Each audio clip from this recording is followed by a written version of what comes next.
Hello, this is the Harboring Light. I'm Mary. I give a conservative perspective about the world around me. So, feedback, questions, concerns, reach out to me, and I'll have those links provided for you in this episode, along with the list of YouTube there, where you can also make comments. And then, along with that, moving on to my audio platforms here. Some of them, just to name a few: Spreaker, Spotify, Pandora, iHeartRadio, Amazon Music, just to name a few.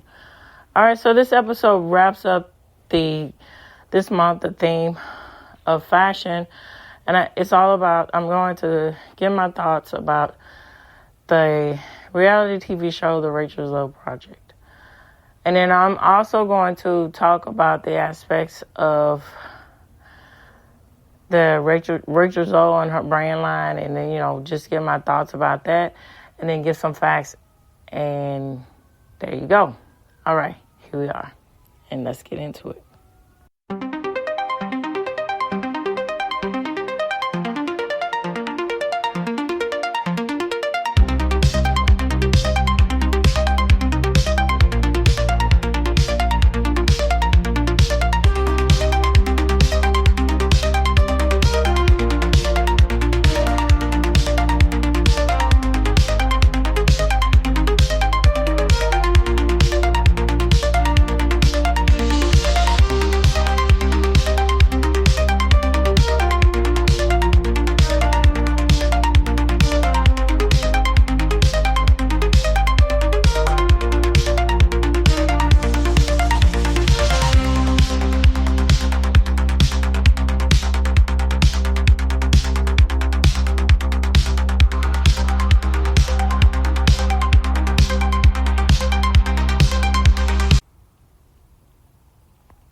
All right, so I'm going to do this differently. So I'm going to run down with what the AI generated response is as far as typing in about Rachel Zoe. And then I'm just going to go from there because I'll look at shoprachelzoe.com. But I don't necessarily want to get into the aspects about the bio and everything. That's not what this show is about.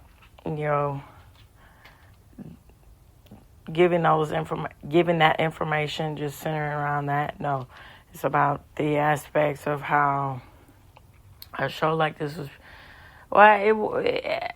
I'll say this. It was a typical Bravo show. But my point highlighting it was quite interesting how, to me, it was interesting how, it laid out, beyond the drama, the fake drama and all that bull crap.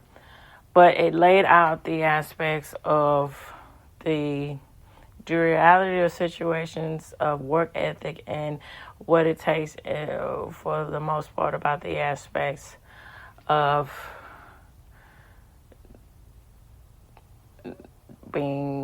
creating a clothing line and how that translates to being a stylist and what the process of that is and how that works.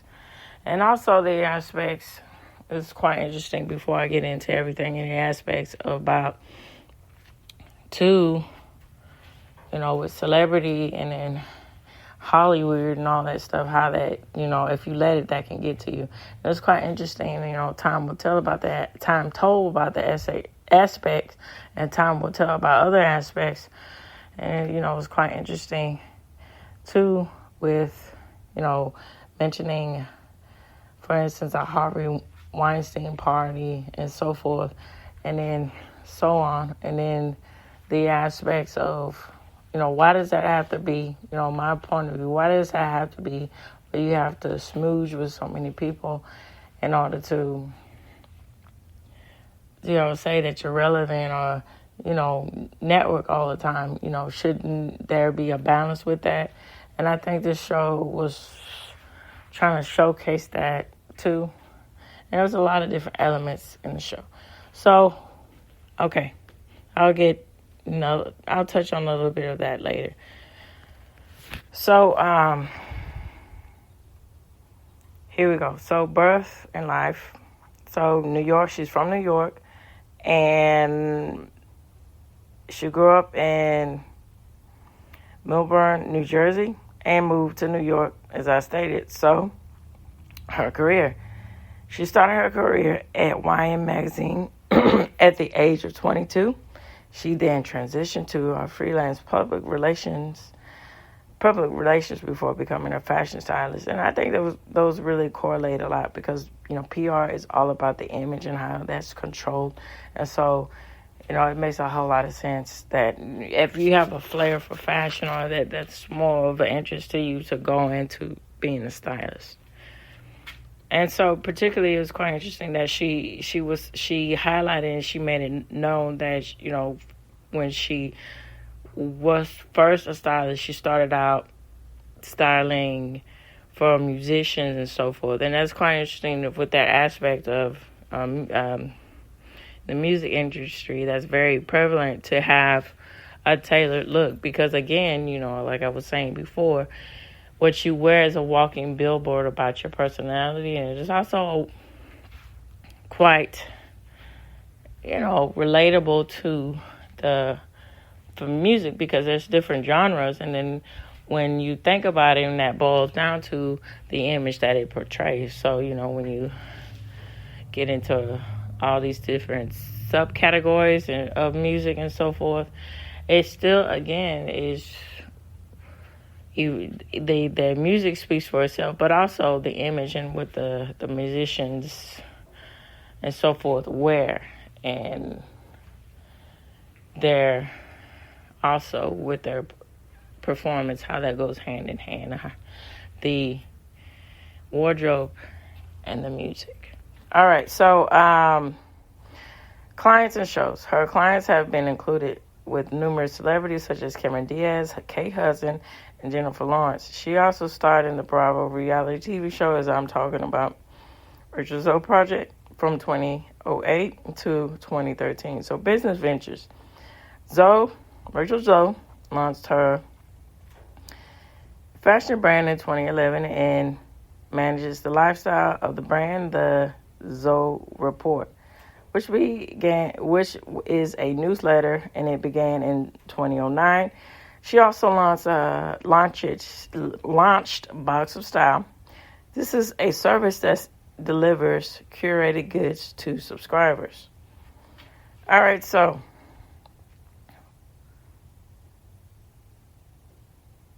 philanthropy and advocacy. All right, so she also, to add on to that, she's also married with a son. All right, so Rachel Zoe emphasizes the importance of supporting and championing women in all stages of their career, reflecting on their own journey and the lack of support she initially experienced. All right, so I'm going to extend on that as far as I'm going to wrap all these things up and then extend on this aspects of what I just said about the philanthropy and tongue tied here. Sorry, guys. Being an advocate there, and how what that translates, and I just give my thoughts on it here. All right, here we go. Okay, so my thoughts. So I think that's a good venture to do, especially in business, with the aspects of from what it's talking about when Rachel Zoe was saying about the aspects of being an advocate for women in business. But also it's another thing too to look at it that for what it is. Just don't be merit based. Just but not just be an advocate just to be an advocate or seeing something that's not there. And so, my point being and bringing this up here is that it's good that it's getting back to the aspects of, your work your ethic and your character in work is what's really important, versus if you're a female or so forth. And then also with the aspects too about that, with, that being said, I think that the reality show Rachel Zoe project really highlighted that a lot about the aspect of the ethics of what it takes to really make your goals or your dreams or successful, because she was constantly working in the show, building a strategy, getting out there, talking to people, and so forth, being there for her clients, and then trying to balance everything. And also, that did take a toll in two ways, even though it was hyped up with the drama, but you don't know per se exactly what was happening behind the scenes, in real life. But with the aspects of that being said, now I think it's very important to highlight the aspect that the benefits of having a strong relationship, particularly with a marriage, and then having your husband or your wife or your spouse supporting you in your ventures, but also, railing you down and showing you the reality of situations of what you have to do to be even more successful. And that was prevalent a lot in the show. For instance, her husband would pinpoint and highlight different aspects of how she can scale down or do things or change things in the move of the company in order to be more progressive in her pursuits, or be more, even more, branch out even more with her goals. And I think that with him taking over the business side of it, it helped her really rein her focus in on the aspects of where she wanted to go next, career-wise. And so I think that had a lot to do with the aspects of her venturing out, not only just being, that to each his own with the aspects of what can be done with the career goals of a stylist. I think that helped her, again, launch the next step to being a designer. And I think it's quite interesting how the aspects of the process of that went in the reality show. So it went from the aspects of, from what I understand, with branding of it, her logo on something that was already made or a company that liked her style efforts and liked her brand, her visions of what she did with styling. And she just puts her label on it, and they go from there. And then she went beyond that to have her own high-end line and have her own material, showcase her own fashion show and so forth. And that promoted a whole lot of staying power for her in the fashion world. And then I think it was also interesting, too, how I was appreciative when it was showcasing that with the aspects of showing the business end of harsh decisions that you have to make for yourself personally versus what the someone in the company might say, or the heads of who, in her case, of the sellers of Bloomingdale's and so forth, what they think. So, okay, for instance, what am I talking about? So there specifically was a type of dress. I think it was maxi dress or something like that here. And so that is a signature look that Rachel Zoe likes to wear. And so, in the American side of Bloomingdale's, they were advising her on the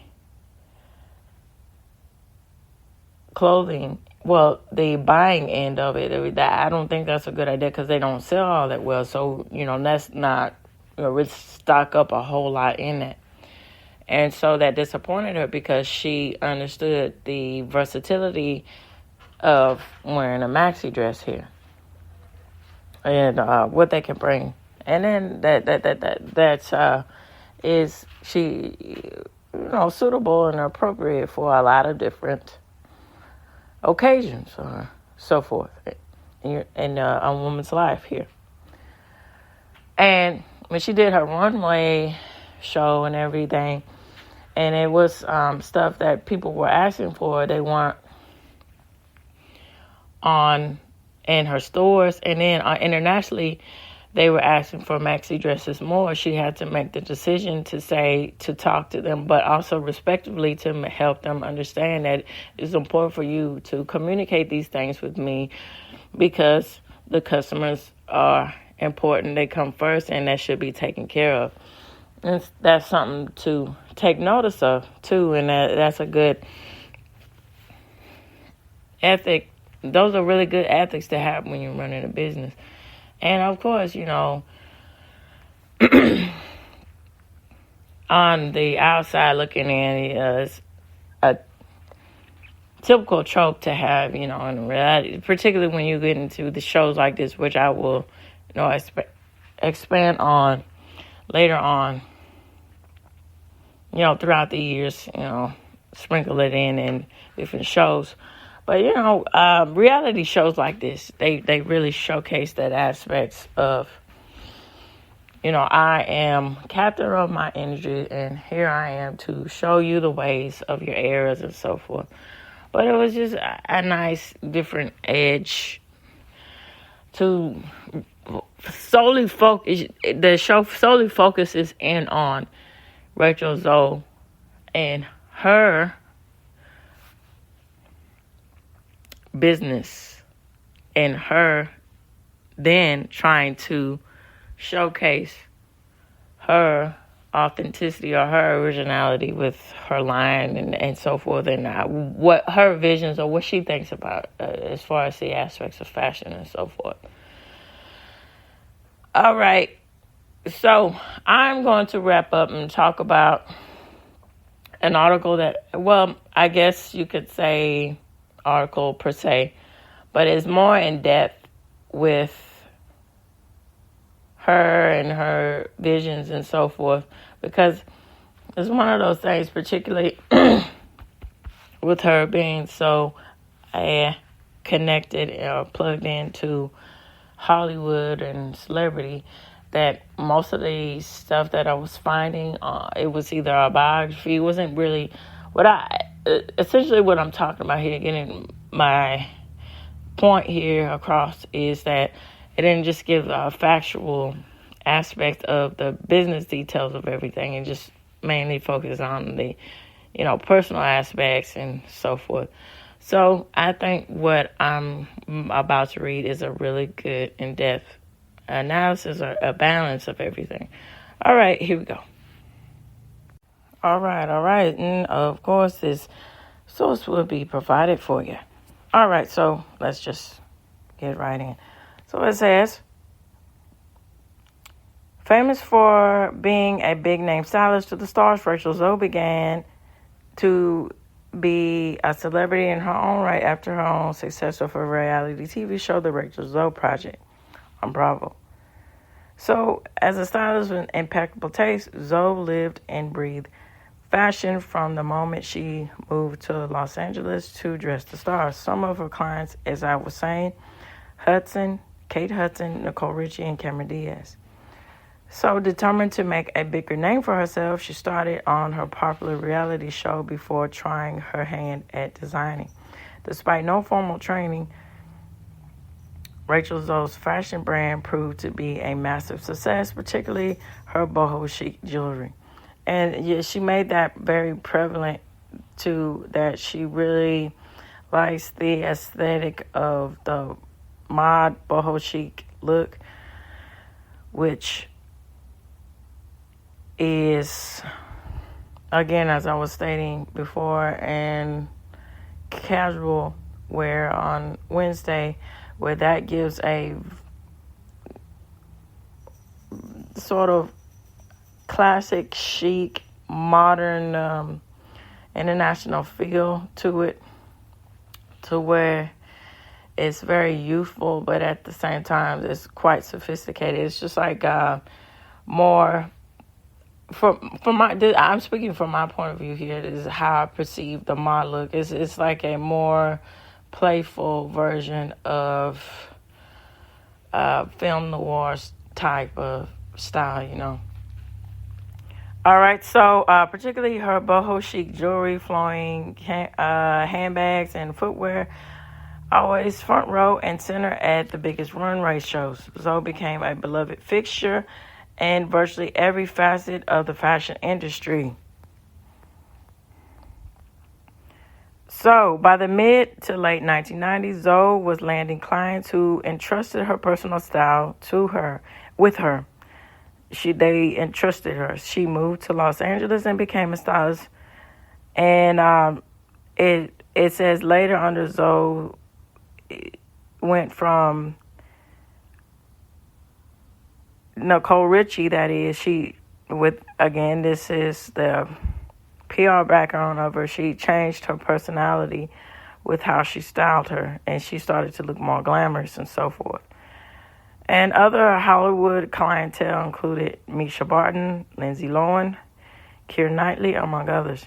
As her clientele's list grew, so did her reputation, and publicity was consistent, and Zoe worked hard to become a known entity behind the scenes of Hollywood by the magazine Public about her mainstream report, and that was a lot, very prevalent, that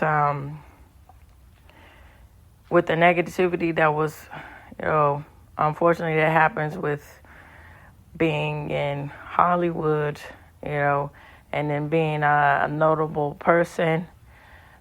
Controversy happens, and she was trying her best to find a balance within that. And then her work ethic was trying to prove the point of that, let's get beyond gossip stuff and let's focus in on my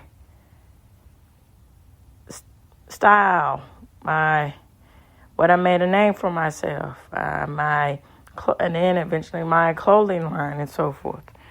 All right, it was her work restyling that put Zoe on the map, while many of her clients were extremely thin, giving Zoe the first bad press, as I was saying, and it abstained to give her, again, with the aspect of her appearance that, negative connotations. So,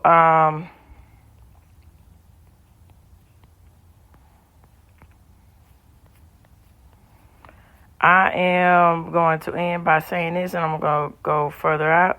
So here we go. So while still appearing on the reality program, Zoe started the Zoe Report in 2009. So this online newsletter offered all of her latest fashion trends and advice to would-be fashionista fans of the Zoe Bohemian style. And I think she also does podcasts now. So Zoe collaborates with a variety of major players. She designed a handbag line with Judith Lieber, which is quite high-end, particularly with the aspects of being avant-garde and the aesthetics of how these handbags look. All right, so I would, equated Judith Lieber with the aspects of the vintage, the traditional Tiffany lamps and so forth, the Tiffany company, when they were producing these lamps, how intricate and delicate they looked, and how stylish and posh and polished they were. They are and were, and I think these bags hold up with the same light here. All right, so it became a spokesperson on top of that for Samsung, the Blackjack cell phone campaign, and consulted for Gap's shoe and handbag lines. So in 2010, she stuck her toe in the designing pond by launching her first fashion collection called Luxe Rachel Zoe collection. This collection consisted of jewelry, handbags, sunglasses, and scarves, which was sold on QVC. All right, so the capsule collection was so successful, Zoe decided to design full-time. So in 2011, her Rachel Zoe brand debuted vintage-inspired handbags, footwear, and fashion accessories. So a major hit at high-end department stores like Neiman Marcus and Nordstrom's. Zoe drove into jewelry design a year later. So one of her defining personal looks was her bangle bracelets, oversized dangling earrings, and multiple pendant necklaces worn simultaneously. Not surprisingly, the jewelry line sales skyrocketed. She eventually added women's ready-to-wear, which was caped with everything Zoe wore herself. Her brand continues to grow, and it continues to grow, and it sees sales increasing in all the past years. And they're quite lavish looking here with her brand here. All right, so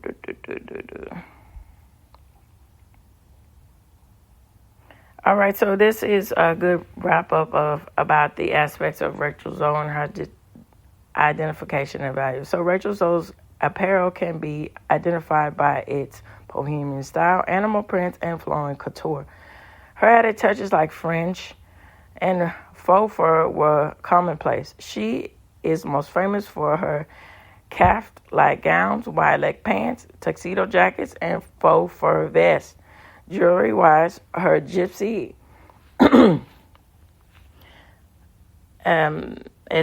mystique bangles and gigantic chandelier earrings were hits with fans. So her whole fashion aesthetic is based on ultra chic designs coupled with trendy jewelry to create a unique Zoe-approved style. So her preferred apparel materials are chiffon, silk, denim, cotton, rayon, leather, faux fur, and velvet with jersey and also sequins. Okay, so her jewelry is made of 14K gold plate, gold stone, rose gold tone, silver tone, tortoise shell, wood plastic. Again, this goes with the whole bohemian chic here style with equating with, especially with turquoise here. You know, it's equated with a natural, earthy look that is very prevalent with the aspect of boho chic, because again, you know, boho chic is a upscaled version to me to, you know, the hippie type of style, and even upscale to where it's more casual with a mod look here. And I think it's, you know, merging all those elements together here. All right, so with plastic and embellishments with the likes of feathers, tassels, beads, fringe, crystals, and so forth. So a popular product is her jewelry line that includes necklaces, bracelets, earrings, pins, and rings. Other bestsellers are coats, jackets, vests, dresses, cocktail dresses, and evening gowns. And so when in the reality show, I think she had a nice flair with understanding the importance of paying attention to detail. And I think that's what made her clientele pop out a lot, particularly when they were doing the whole thing with the award ceremonies, where it would be the red carpet ceremonies, you know, either for the Oscars or either for the Golden Globes or so forth. You know, a lot of the other women, they looked stunning and they were memorable because she, again, understood the importance of paying attention to detail. So, for instance, there was this one particular piece. It was a Chanel gown that she saw in a Chanel show, and it was pink, and she, you know, automatically she was very strategic in saying these things in the reality show, that when, you know, she would go, specifically her reasons why it was important for her to get herself out in those runway shows there, on the runway show, and get full access here. And so she can know what is best suited for her clients. And so because of that, she did a lot of experimental things, and people noticed. So, you know, for instance, going back to what I was saying about Chanel, she saw this pink dress that she thought would be perfect for Cameron Diaz, particularly with her skin tone. And then, you know, Cameron Diaz likes that poppy, you know, those colorful pops of look in her style. But she particularly said that white was, you know, her go-to look here, that Cameron Diaz liked. And so she wanted that dress. But when she got that dress, she decided to take the liberty to alter it, because she thought that it would be even more appealing and more alluring to her personality, as far as Cameron Diaz, with her, you know, sensuality and how she, the things that you know, that's her overall brand there. And she also was very asking, you know, and wanting and knowing it was okay to alter this dress. And it, you know, my memory fades me, I think that's what was happening. So she altered the dress, and then, you know, she took off one sleeve on the dress, and it worked. And, you know, that's something to really consider a lot about how, you know, she stands out, I think, personally, you know, with the aspects of, you know, merging where that, you know, you're bartering on. You're more than a stylist. You're becoming here a designer, fashion designer, you know, taking the initiative to do stuff like that. And I think that's why it was only natural for her to eventually have her, you know, fashion line here. Okay, so that, handbags, backpacks, watches, sunglasses, tabletops, and home decor. And yeah, that was showcased a lot, you know, towards the end of the season of the show, with the aspects of home decor, because, you know, she was particularly, initially was just only high-end luxury clothing and so forth. And then, you know, how that's, you know, of course it's fake reality here. But, you know, he just inadvertently, one of some guy that decided to be part of the Rachel Zoe team came in, and he, you know, oddly enough, as they tried to spin it, he just wanted to, you know, be and make his mark and impress Rachel Zoe. But his background here was home design. He was a furniture maker. And so he was initially saying, oh, you know, I think she should take that vision and to going home with home decor. And they were like, no, you know, her husband and her, and they were like, no, we're not in the business of doing that yet. We got to, you know, launch it out. And it's funny how eventually, you know, she's in home decor. It's something to think about there. But it's just quite interesting, too, how, I don't know, you just take it for what it is here. And then, you know, I guess she was taking it for what it is, whatever. And marketing and testing the waters, you know, that could be a business strategy, you know, smart thing to do. is not very, that's, being very, that's really crossing the line there too with that whole aspects of being forefront, too.